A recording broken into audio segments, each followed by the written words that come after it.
One of the things I find most striking is the presence of Antarctica on ancient maps, because we didn't discover it until 1820, and yet it's on maps drawn in the 1500s with great detail.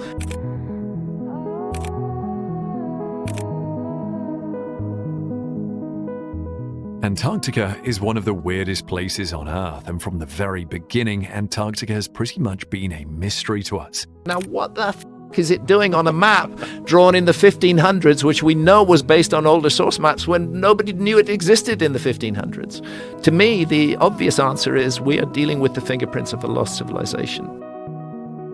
Operation High Jump and the missing 411.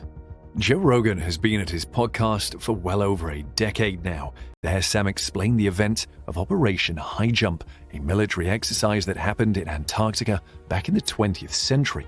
One which involved President Harry Truman, Nazis, and even aliens. However, Sam explains to Joe that according to journals written by Admiral Byrd, the Navy commander had made contact with the Nazi unidentified flying objects, UFOs. The president obliged cutting a deal with the aliens and allowing them to conduct experiments on people, and you won't believe where those experiments were being conducted.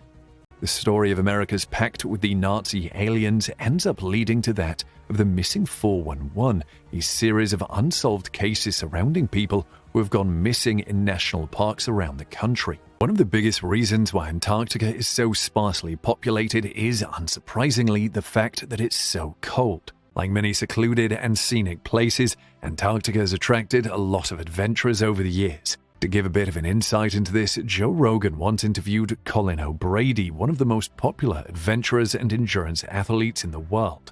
I mean, with the cold and the threat of frostbite, the continent is definitely not necessarily where you just want to venture into willy-nilly.